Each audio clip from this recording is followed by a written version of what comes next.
तो आगे हम डिस्कस करते हैं हॉरिजॉन्टल प्रोजेक्टाइल।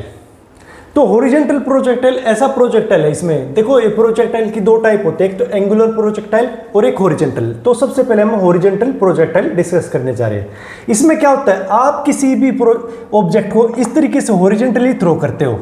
देखो हॉरिजॉन्टली अगर मान लो ऐसे थ्रो करोगे आप, तो वो किस तरीके से ऐसे जाएगी। तो मैंने ऐसे ही बनाया, देखो इस तरीके से ऐसे जा रही है ये। हॉरिजॉन्टल का मतलब आप हॉरिजॉन्टल डायरेक्शन में ही वेलोसिटी दे रहे हो सिर्फ, ठीक है। तो आपने क्या किया है, आपने हॉरिजॉन्टली ऐसे थ्रो किया है। अब उसके बाद काम क्या होगा, एक्सेलरेशन ड्यू टू ग्रेविटी का, इसकी डायरेक्शन चेंज करना। अब सपोज करो acceleration due to gravity available होती ही नहीं, तो ये तो सीधा ही ट्रेवल करता रहता है ना। इस पर अगर डाउनवर्ड कोई फोर्स ही नहीं लगती तो ये तो सीधा ही ट्रेवल करता रहता है। लेकिन क्या हुआ है, आपने इसको यू वेलोसिटी से यहाँ पे इसको थ्रो किया है, ठीक है, यू वेलोसिटी से ऐसे कुछ।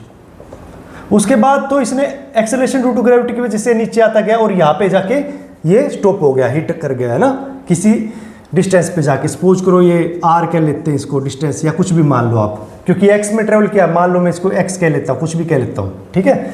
अब मुझे इक्वेशंस निकालनी इसकी, एक्स और वाई की इक्वेशंस में को यूज करके मैं क्या करता हूँ, इसकी इक्वेशन निकालता हूँ पैराबोलिक पाथ की। अब आप देखो इसने एक पैराबोलिक पाथ ट्रेवल किया। पैराबोलिक का मतलब क्या होता है, ये इस तरीके से दोनों डायरेक्शन में ट्रेवल कर रहा है, पैराबोला टाइप का है ये पाथ। जनरली हमारा पैराबोला इस तरीके से होता है ये, ठीक है, ये वाई एक्सिस का पैराबोला होता है, फिर एक्स एक्सिस का, ठीक है, ये इस तरीके से हमारा पैराबोला होता है।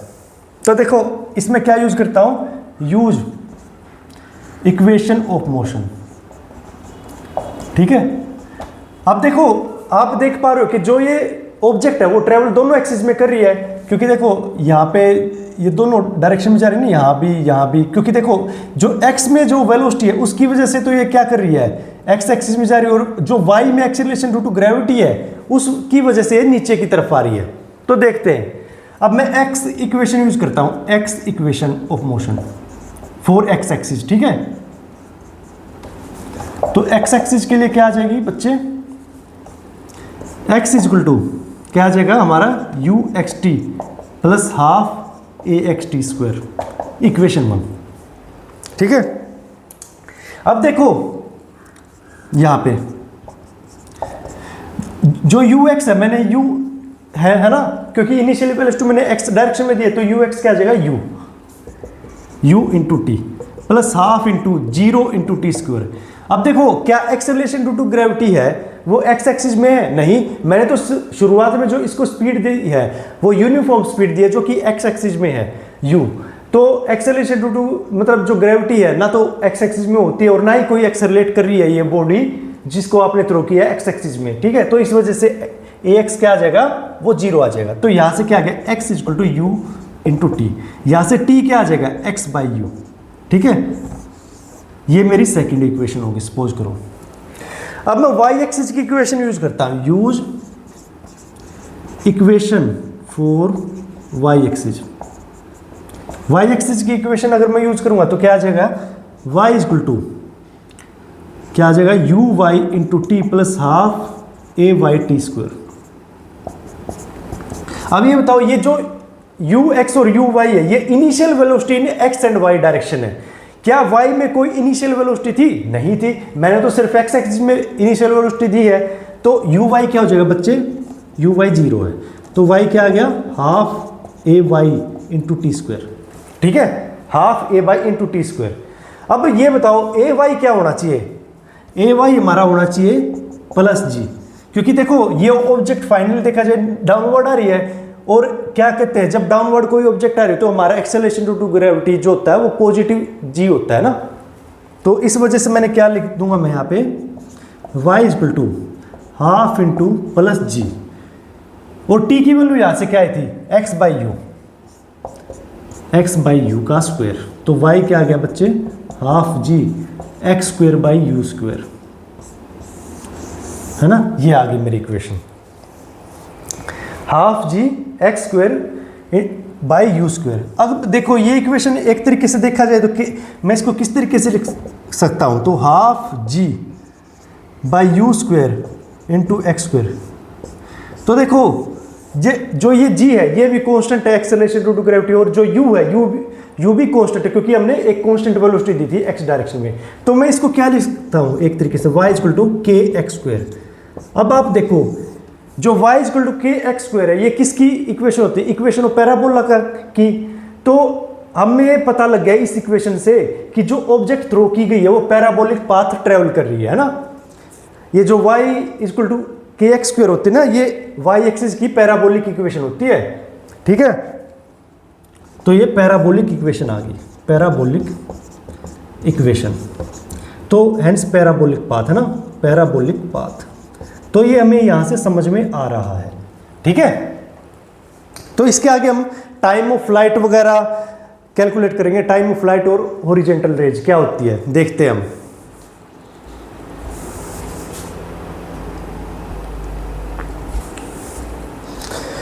तो देखते हैं टाइम ऑफ फ्लाइट हम कैसे कैलकुलेट करेंगे। देखो हमने देखा कि यहां से हमने कोई ऑब्जेक्ट जो है थ्रो किया था और आर क्या है इसकी हॉरिजॉन्टल रेंज।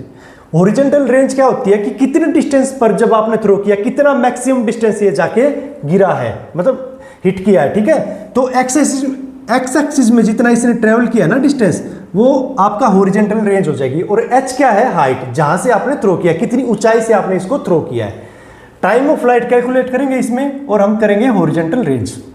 तो देखो इसमें वही हम इक्वेशन ऑफ मोशन यूज करेंगे। देखो y एक्सिस की इक्वेशन ऑफ मोशन यूज करेंगे। y एक्सिस की इक्वेशन ऑफ मोशन क्या है, y equal to u y t plus half a y t square, ठीक है। ये हमारी इक्वेशन जो होती है y एक्सिस की होती है। अब देखो इसमें क्या आ जाएगा, यू वाई तो आपका जीरो है, u y into t, u y को मैंने क्या लिख दिया आपका zero, plus half g t square. तो y क्या है यहाँ पे, y आ गया हाफ जी टी स्क्वायर, ठीक है। अब जी y क्या है आपका, y क्या है जो आपका डिस्टेंस जिससे आपने थ्रो किया y एक्सिस वाला। तो y की जगह मैं क्या पुट कर सकता हूँ h। तो h equal to half g t square. तो ये 2 इस साइड मल्टीप्लाई हो जाएगा, 2h equal to g t square. तो टी स्क्वायर क्या आ गया 2h बाई जी। तो t क्या आ गया √2h बाई जी, ठीक है। यह आपका t आ गया जो कि आपका टाइम है, ठीक है। मैं इस t को सपोज करो मैं कैपिटल T से, जैसे कुछ बुक्स में डिनोट कर रखा है t को कैपिटल T से डिनोट कर रखा है, तो इसमें क्या लिख दूंगा 2h by g under the root, है ना। ये हमारा टाइम ऑफ फ्लाइट आ गया। अब इस टाइम ऑफ फ्लाइट का आगे यूज करके मुझे हॉरिजॉन्टल रेंज निकालनी है। तो सेकंड जो इसमें आता है, देखो टाइम ऑफ फ्लाइट में ये आ गया ना, एक मान लो ये इसको मैं ए कह रहा हूँ, इसको बी, है ना। तो बी हमारा क्या आ गया, हॉरिजॉन्टल रेंज हमें कैलकुलेट करनी है, हॉरिजॉन्टल रेंज। तो हॉरिजॉन्टल रेंज कैसे कैलकुलेट करोगे, देखो ये आर क्या है, ये डिस्टेंस है, देखा जाए तो डिस्टेंस कि कितने डिस्टेंस पे जाके ये गिरी है। तो आर क्या हो जाएगा आपका यू एक्स इंटू टी। अब देखो हॉरिजॉन्टल जो रेंज है वो एक्स एक्सिस में है, तो आप वेलोसिटी कौन सी यूज करोगे, यू एक्स, ठीक है। देखो वैसे तो इसकी इक्वेशन क्या होती है आपकी, s equal to u t plus half a t square, ठीक है। लेकिन यहाँ पे ए एक्स क्या है, ए, अब मैं इसको एक्स में कन्वर्ट करूंगा, 4x एक्सिस। 4x एक्सिस क्या है, देखो जो s है वो रेंज के बराबर है, और u क्या है, ux के बराबर t प्लस हाफ ए एक्स टी स्क्वायर। तो ए एक्स क्या है यहाँ पे 0, तो r क्या हो गया you x into t plus 0, ठीक है। तो इस वजह से मैंने r का फॉर्मूला ये लिखा है यहाँ पे, ठीक है। तो मैं आगे देखो एक बार लिखता हूं कि क्या आता है इसका।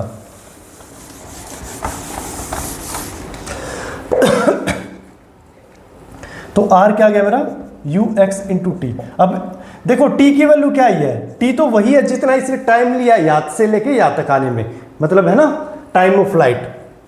टाइम ऑफ फ्लाइट का मतलब क्या है कि कितनी देर ये हवा में रहा है, ठीक है। तो u x into t 2h by g, और यू एक्स क्या था u के बराबर था, तो r क्या है u इंटू √2h बाई जी, ठीक है। ये हमारी हॉरिजॉन्टल रेंज आ गई। हॉरिजॉन्टल रेंज का मतलब द मैक्सिमम डिस्टेंस, है ना। ये हमारा कितनी दूर जाके गिरा है, मतलब एक तरीके से आप ये समझ सकते हो इसको, ठीक है।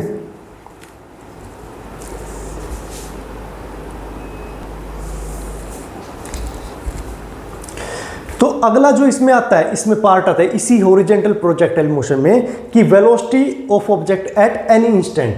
तो वो देखते हैं, तो लिखता हूं मैं velocity of object at any instant,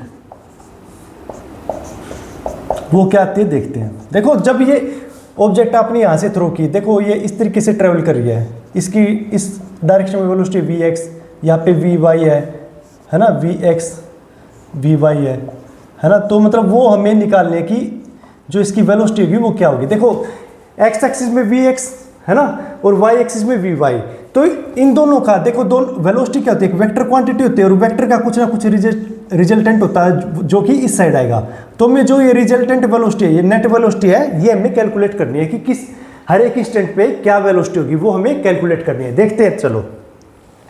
तो उसके लिए देखो हमें वेलोसिटी कैलकुलेट करनी है, तो हमें वेलोसिटी वाली इक्वेशन यूज करनी पड़ेगी। तो वेलोसिटी की इक्वेशन क्या होती है, v equal to u plus a t, यही तो इक्वेशन होती है, इक्वेशन ऑफ मोशन।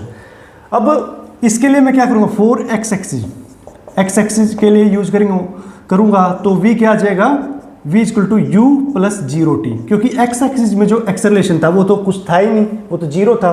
तो v किसके बराबर होगी, u। अब ये जो u है, हमने u क्यों लिया, देखो x एक्सिस के लिए वैसे तो ये होता ना हमारा फॉर्मूला ux प्लस, है ना। अब ux को मैंने u इसलिए लिया क्योंकि हमने ये ux है ना, u ही मान रखा है यहाँ पे। जब हमने थ्रो किया था x एक्सिस में तो वो u वेलोसिटी से थ्रो किया था, ठीक है। तो v आ गया आपका u, है ना। अब आ गया 4y एक्सिस, y एक्सिस के लिए क्या आ जाएगा आपका vy इक्वल टू क्या आ गया, uy प्लस ayt, है ना। अब जो uy है वो तो जीरो थी इनिशियली, क्योंकि आपने जो थ्रो किया वो तो x एक्सिस में किया इनिशियली, तो uy तो आपका जीरो होना ही था। अब ay किसके बराबर होगा, प्लस जी, क्योंकि एक्सेलरेशन ड्यू टू ग्रेविटी है जो y एक्सिस में वो लग रही है वो प्लस जी है। तो vy किसके बराबर आ गया बच्चे, g इंटू टी और हाफ, है ना, और कुछ इसमें नहीं है। ओ सॉरी, हाफ नहीं आएगा यहाँ पे, हाफ तो था ही नहीं, तो ये सिर्फ जी टी आ जाएगा। तो नेट वेलोसिटी क्या हो जाएगी, वी नेट, ये आ जाएगा v x square plus v y square, है ना। वैसे तो क्या होता है 2vx we Y cos theta. अब इन दोनों में एंगल vx और vy में क्या एंगल बन रहा है, वो थीटा क्या बन रहा है, 90 डिग्री। तो 90 डिग्री बन रहा है, तो क्या हो जाएगा, वी नेट क्या हो जाएगा, vx क्या है आपकी u का स्क्वायर प्लस vy क्या है आपका gt का होल स्क्वायर, है ना, प्लस 2vx vy कोस 90। अब कोस 90 क्या होता है, कोस 90 तो हमारा जीरो होता है, तो ये सारी की सारी टर्म हमारी जीरो हो जाएगी। तो वी नेट क्या बच गया, u square plus g square t square. तो ये हमारी वेलोसिटी आती है एट एनी इंस्टेंट, जो कि हमें कैलकुलेट करनी थी इस पार्ट में। इसको कौन सा पार्ट है, फोर्थ पार्ट है, डी पार्ट, ठीक है। Velocity of object at any instant ये आ जाएगी under root u square plus g square plus t square का है ना रूट, ठीक है।